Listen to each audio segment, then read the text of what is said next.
Salut tout le monde, cette semaine à C'est quoi ton job? Nous allons explorer le métier de vente et conseil. On est au Courrier Laval, on va passer une belle grosse journée. Suivez-moi!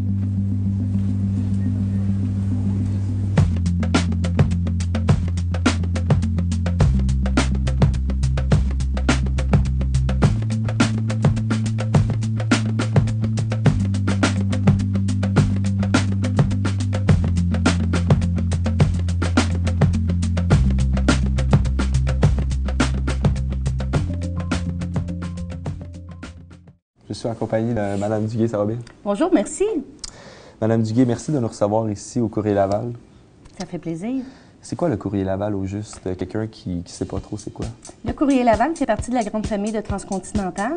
Transcontinental a 67 journaux à travers le Québec. Ici, au Courrier Laval, c'est un journal bi-hebdomadaire, donc le mercredi et le samedi comme journal francophone à 121 803 copies. Et également, nous avons le journal bilingue à 15 000 copies par semaine. Nous avons une deuxième équipe de vente également qui a 5 éditions de quartier à 25 000 copies chacun, qui sont insérées dans le Courrier Laval, ce qui permet d'avoir vraiment en totalité des nouvelles à travers Laval au complet. Ça, c'est juste ici à Et Laval? seulement ici au Courrier Laval. Votre rôle à vous ici, c'est quoi? Je suis directrice des ventes. Je m'occupe d'une équipe de 10 représentants qui sont sur la route.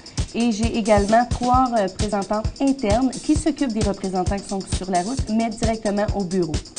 Moi, ce qui m'intéresse, c'est les représentants. Je voudrais savoir quel genre de profil vous allez chercher chez un bon représentant. Il y a plusieurs personnalités qu'on peut aller chercher chez un représentant. D'ailleurs, on a besoin de plusieurs pour pouvoir satisfaire vraiment toute notre clientèle. Mais je dirais que ça nous prend, et de un, quelqu'un qui a beaucoup d'entre-gens, quelqu'un qui est très fonceur, quelqu'un qui a une très grande personnalité et qui n'a pas peur de se faire dire non. Parce qu'en vente, on est confronté à se faire claquer la porte à plusieurs reprises. Donc, ça prend quelqu'un qui est capable d'en prendre et qui est capable d'avoir une très grande créativité pour justement réussir à se faire dire oui. J'imagine que ça prend une bonne tenue, ça prend un beau sourire, puis beaucoup de volonté, comme vous venez de dire. À part de ça, quel bon truc on pourrait donner à un jeune là, qui veut se lancer dans la vente? Pour commencer dans la vente, bon, et de un, on a besoin des études pour pouvoir vraiment apprendre les techniques de vente et tout ça. Par contre, je dirais que l'idéal, c'est de venir voir, parce qu'il y a plusieurs sortes de ventes. Il y a des gens qui vont vendre directement sur la route, il y a des gens qui vont vendre par téléphone. Il y a plusieurs types de ventes. Donc, il faut vraiment aller cibler qu'est-ce qu'on a envie de vendre et quel produit à lequel on va croire qu'on va être capable de vendre. Parce qu'on a beau être le meilleur représentant sur la terre, si on ne croit pas en notre produit, c'est très difficile de le faire passer à notre client. Donc, c'est la passion. La plus belle qualité qu'on peut avoir, dans le fond, c'est de dire, est-ce que vous avez la passion? Parce que quand on a la passion, on est prêt à faire n'importe quoi, on est prêt à faire des heures, on est prêt à rentrer chez nos clients.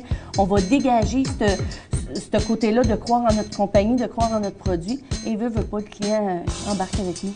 Parce qu'on le sait que pour pouvoir vendre, il faut que notre client ait confiance en nous. J'aimerais savoir aussi, c'est quoi vos fonctions exactement? Tu sais, je sais que vous coachez vos représentants, mais plus approfondir vos fonctions. Je dirais que j'ai beaucoup de responsabilités sur le principe que je dois être autant en contact avec mes représentants qu'avec les clients. Je dois avoir la connaissance de ce qui se passe dans ma ville directement à Laval. On doit être vraiment omniprésent, le Courrier Laval, suivre toutes les festivités, toutes les conférences de presse et tout ce qui se passe. Mon travail, c'est tout simplement de rentabiliser le journal, parce que c'est les ventes qui rentabilisent un journal, puisqu'on est un journal gratuit, qui est distribué porte à porte. Donc, les seuls revenus qu'on peut avoir, c'est en vendant de la publicité. Donc, mon équipe de vente vend de la publicité. Je dois être vraiment proche d'eux autres, de m'assurer qu'il y ait un suivi, qu'il y ait des objectifs qui soient atteints, de trouver des nouvelles idées de vente pour nos clients pour mieux les satisfaire avec des cahiers, des promotions, des concours au niveau de nos lecteurs, pour garder le soutien. Nos lecteurs, on le sait aujourd'hui, ils vont regarder Internet, ils vont suivre plein de choses sur Internet. On se doit de avoir des choses très, très précises avec le Courrier Laval. Oui, être à jour. Et c'est la seule façon avec des hebdos d'avoir des nouvelles locales. Parce que toutes nos nouvelles, on va les avoir à la télévision rapidement, on va les avoir à la radio rapidement, on va l'avoir par Internet rapidement. Mais nos hebdos nous permettent de vraiment expliquer ce qui se passe dans notre ville à nous. Que peu importe la ville où on est, on a besoin de nos hebdos. C'est quelque chose de très, très important. Quelles peuvent être les attentes du client?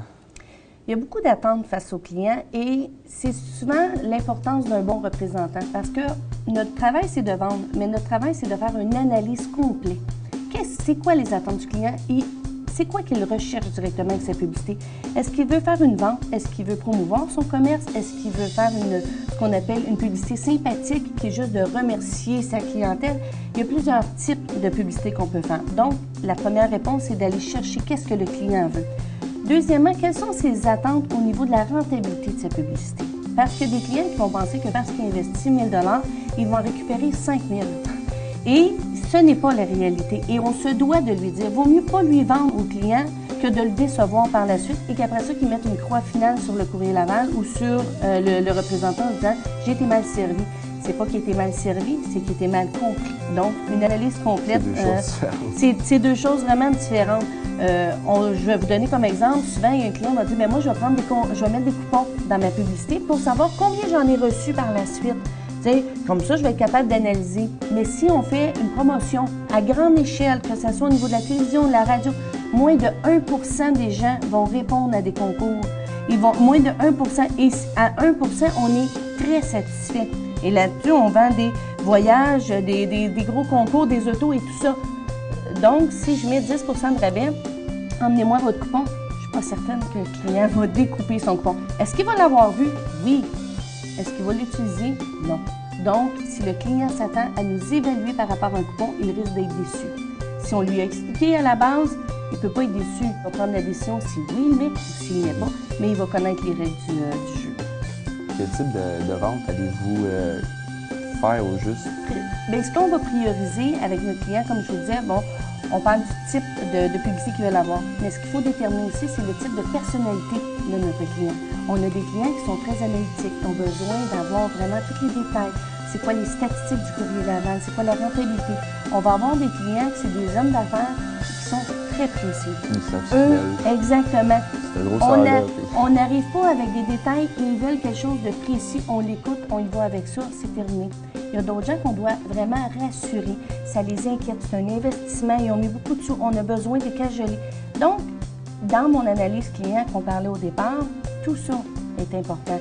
Donc, les attentes du client, le type de personnalité du client, c'est quoi son budget, comment il veut fonctionner, est-ce que c'est un insécure, est-ce qu'on doit vraiment tout lui expliquer ou est-ce que, parce que des clients qui sont très importants et ils ne travaillent pas dans le domaine de la publicité, mais ils pensent sincèrement qu'ils connaissent ce domaine-là parfaitement.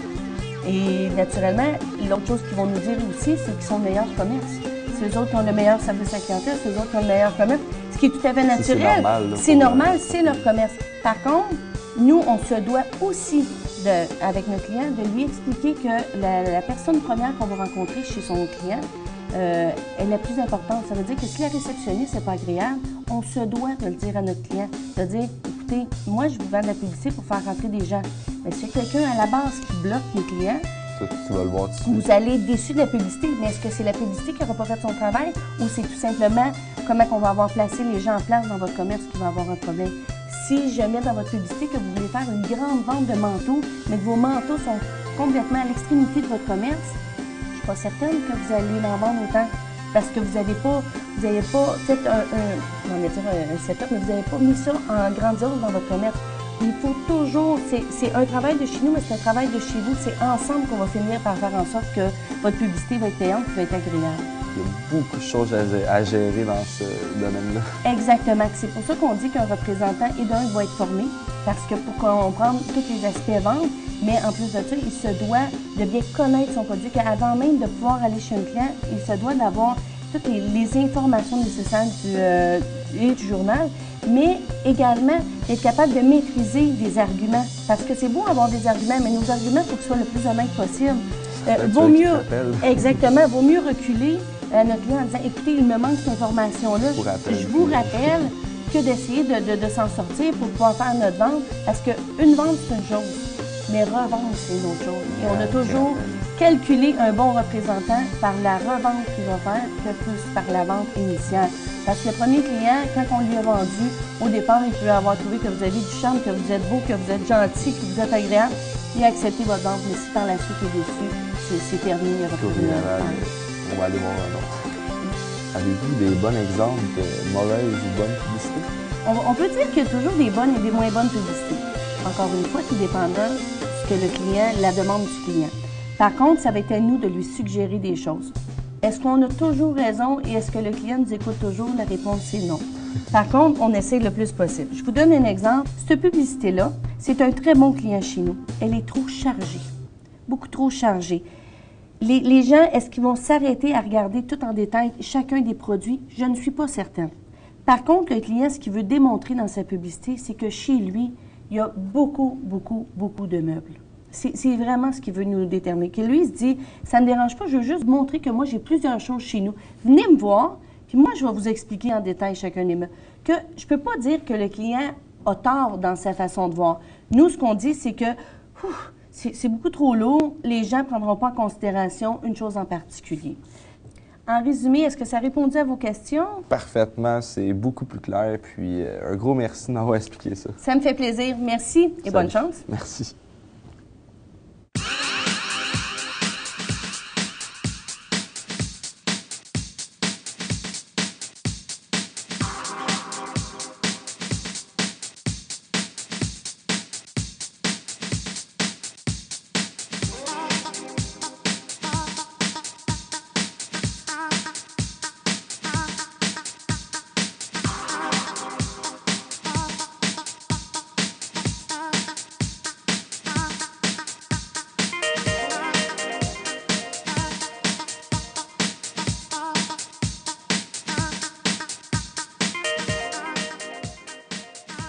Je suis avec Diane Roch, représentante ici chez Courrier Laval. Ça va bien? Oui, merci. Vous travaillez ici, ça fait combien de temps exactement? 1 an. 1 an? Oui. Vous aimez ça? J'adore. Pourquoi vous avez choisi ce travail-là?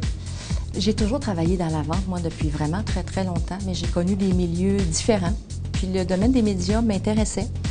Alors, j'ai eu un contact avec l'éditeur du journal, tout ça, et puis là, je me retrouve effectivement dans les médias écrits. Une journée typique selon Diane qui arrive ici le matin, ça va ressembler à quoi? Ça ressemble pas mal à, évidemment, prendre les messages, voir s'il y a eu de l'activité un petit peu depuis le dernier délai. Aller voir mon adjoint, ça c'est très important. Il peut y avoir des courriels qui sont entrés, tout ça. Il peut y avoir eu des demandes de pub. Souvent, le matin, je vais arriver et j'ai une publicité à faire monter pour un client que j'ai rencontré la veille. Alors là, je vais à l'atelier. J'ai préparé une petite maquette parce qu'il faut quand même, c'est quand même un atelier de production. Alors, il faut préparer un petit peu, donner notre idée sur ce qu'on veut. On porte le titre de conseillère publicitaire au niveau des ventes. C'est un terme qui s'applique vraiment parce qu'on conseille vraiment les clients aussi.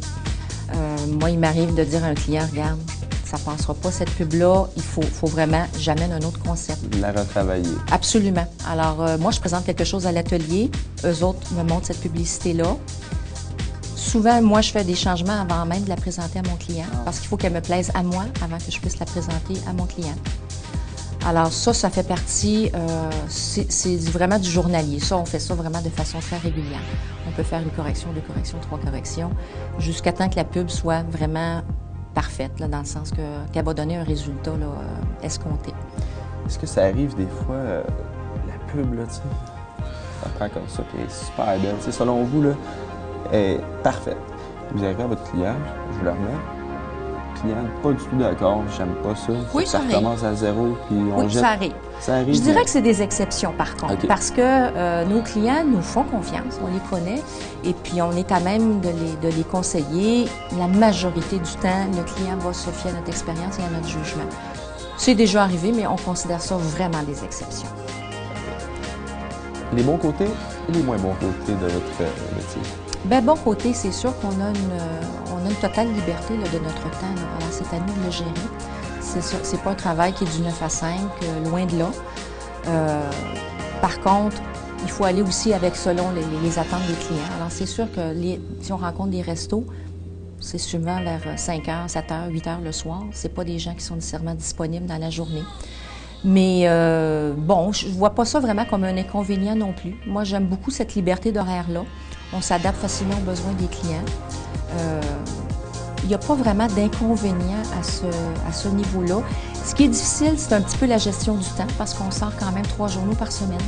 Alors, les échéanciers peuvent être des fois très serrés. Alors, mercredi, c'est sûr qu'on peut être encore ici à 6 h, 6 h 30 si le journal n'est pas complété. Ça fait partie peut-être des petits inconvénients. Mais bon, c'est le rythme des journaux. J'ai entendu à gauche et à droite que les représentants, ils étaient affiliés à leur véhicule. Est-ce que c'est vrai? Ah, bien, on vit à peu près dedans, on mange dedans. Oui, c'est sûr que c'est. Il faut. Tant que ça. Ah, oui, oui, absolument. Ben oui, on est beaucoup dans nos véhicules. Je pense 80 de notre temps sur la route. Là. Alors, on n'est pas souvent ici. Alors, il faut solliciter les clients, la nouvelle clientèle, mais c'est important d'assurer un excellent service aussi à nos clients actuels. Alors, on passe beaucoup de temps dans nos véhicules. On a vraiment tout notre matériel est toujours là. C'est pour ça qu'on est en contact permanent avec notre adjointe aussi, parce qu'il faut... on n'est pas souvent au bureau. Un gros merci, Diane. Ça m'a fait plaisir, Yann. Salut.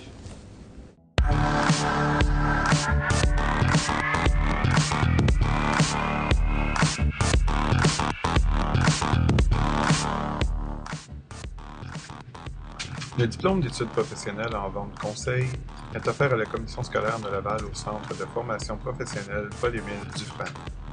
Il permet entre autres d'occuper un poste de représentant des ventes, de commis aux achats, d'agent de télémarketing ou de représentant du service à la clientèle. Les diplômés peuvent travailler dans divers milieux de travail tels que les centres commerciaux, les boutiques spécialisées, les imprimeries et maisons d'édition, les entreprises de télémarketing, ainsi que différents commerces au détail ou en gros. Je suis avec Joanne Fauché, coordonnatrice ici au Courrier Laval. Ça va bien? Très bien, merci. Joanne, tu es coordonnatrice ici, ça fait combien de temps? Je suis coordonnatrice déjà depuis 18 ans. 18 ans? Oui, ça fait un bon moment. Ça fait un bon moment. Qu'est-ce qui m'a amenée ici? C'est que j'ai toujours travaillé dans les journaux. Je travaillais dans un autre journal avant qui a fermé ses portes et je suis rentrée ici. Je faisais que taper des textes, puis ensuite j'ai eu l'opportunité d'aller comme coordonnatrice. Ça s'appelait pas comme ça avant, mais maintenant c'est devenu ce poste-là, puis je suis là depuis ce temps-là. C'est quoi tes tâches premières en tant que coordonnatrice? Les tâches sont en fait, c'est un complément aux ventes. On est là pour aider les représentants qui sont sur la route. Eux se chargent de faire les ventes, d'apporter le matériel publicitaire et tout ça. Puis, moi, ce que j'ai à faire, c'est qu'on rapporte les bonnes commandes. J'entre tout ça dans l'ordinateur qui est le système TBS. C'est un système qui est unique aux journaux. On rentre toutes les informations concernant la grandeur, le prix, couleur, pas couleur, dans quel journal, parce qu'on a plusieurs journaux à notre actif. Donc, c'est possible de faire des placements dans plusieurs journaux. C'est en fait la grosse tâche qu'on a à faire. Ensuite, le suivi du matériel publicitaire. Le représentant arrive avec son document, son matériel, photos, etc., les textes à faire. Ce qu'on fait, c'est que nous, on prépare un bon de commande pour aller porter ça à la production. On fait en fait la production de la publicité jusqu'au final. Donc, il nous revient une épreuve de tout ce qu'on a donné comme information pour le montage de la publicité. On envoie ça aux clients. On attend l'approbation. On a beaucoup de choses qui sont par email. On reçoit aussi du matériel qui sont déjà complétés par email. Fait qu'en gros, c'est un peu ça. On a aussi les à côté, compléter les ententes de lignage, les ententes de parution annuelle. Donc, il y a quand même beaucoup de choses, mais le gros, c'est aussi de répondre au téléphone. Les représentants, on a certains clients que c'est nous qui nous sont appropriés. Donc, on les rappelle, on demande s'ils veulent renouveler leur publicité ou tout simplement on reçoit beaucoup de choses par courriel. Mais le gros du travail, c'est d'aider le représentant qui, lui, est sur la route. Donc, nous, ici, on s'occupe de la paperasse puis de finaliser les annonces jusqu'au produit final. Et vous êtes un peu l'opposant du représentant. Vous n'êtes jamais sur la route. Jamais sur la route, c'est ça, exact. Pourquoi vous avez choisi ce métier-là? Bien, j'ai choisi ce métier-là parce que, comme je disais tantôt, j'ai toujours été dans les journaux. J'ai commencé par réceptionniste, prendre les annonces classées. Fait que c'est un domaine que je connais. J'ai eu l'opportunité de m'en venir ici. Puis, c'est quelque chose que j'aime, j'apprécie. Puis, j'ai continué à ce moment-là là-dedans. Bien, merci beaucoup. Ça fait plaisir.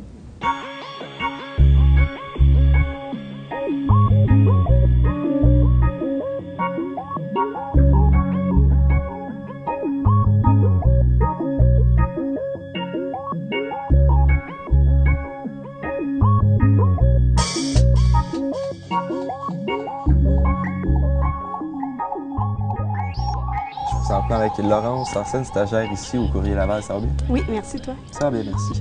Je voulais savoir, Laurence, pourquoi tu as choisi exactement le métier de vente et conseil?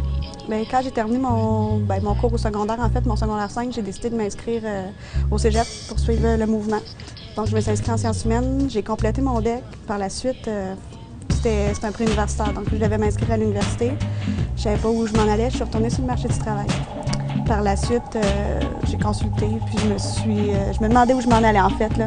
Donc, on m'a proposé des DEP, le professionnel en fait. Ce qui me rejoignait le plus, c'était la vente conseil. Ça a été un excellent choix par la suite, puis j'ai commencé mon DEP en vente conseil. Est-ce que tu peux me parler de ton DEP? Comment ça s'est passé? Combien de temps ça t'a pris? Ça m'a pris 8 mois. Ce que j'adorais, je pense que c'est ça, c'est que c'est très, très intensif. Il n'y a pas de... Tu te concentres seulement sur une chose. Il n'y a pas 1000 trucs alentour. Tu fais ce que tu as à faire. Ils te montrent comment ça fonctionne sur le marché du travail vraiment. Par la suite, on est très bien encadré. On a beaucoup de stages, donc ça nous permet de savoir c'est quoi aussi, comment on le vit sur le marché du travail. Je pense que c'est ça qui a été différent d'un cours au collégial puis un cours à l'université aussi. C'est bon. Tu es arrivé ici, tu as fait ton stage. Est-ce que tu peux m'en parler? Comment ça a pris de temps? Puis comment tu t'es senti au début quand tu es arrivé chez Cueillerie Laval?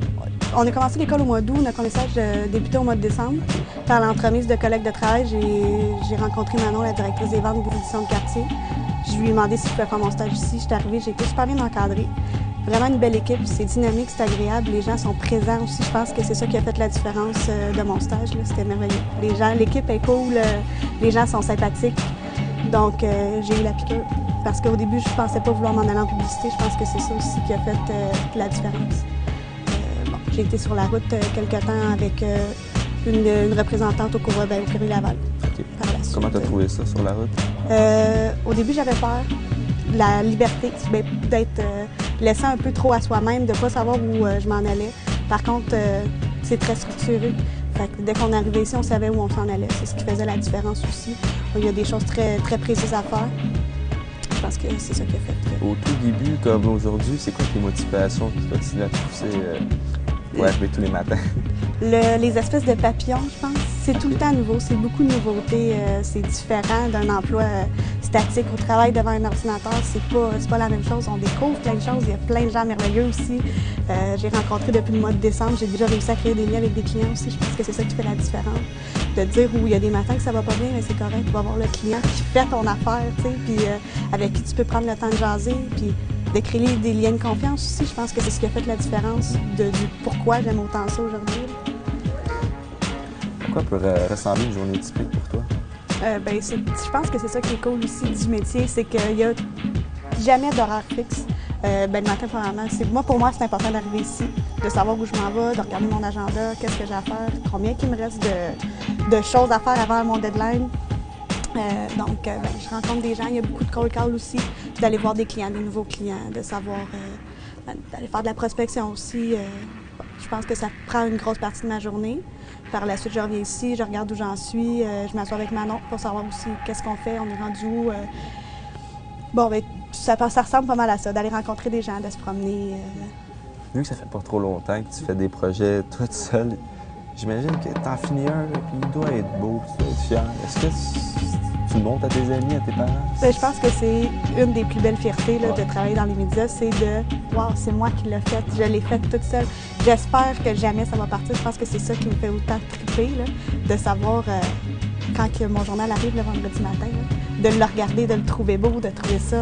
Surtout c'est à moi, c'est moi qui l'ai monté de A à Z avec l'équipe de production puis l'équipe de l'atelier. Ça fait une belle fierté. T'sais.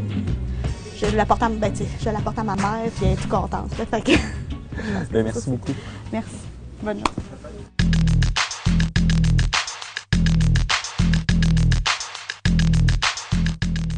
C'est déjà terminé pour cette émission de C'est quoi ton job? J'espère que vous l'avez aimé. Moi, je peux dire que le métier de vente et conseil, ça m'a donné un petit coup de pouce. Je veux dire, j'ai appris beaucoup de choses. Je vais vous laisser là-dessus. On se revoit la semaine prochaine, tout le monde. Salut!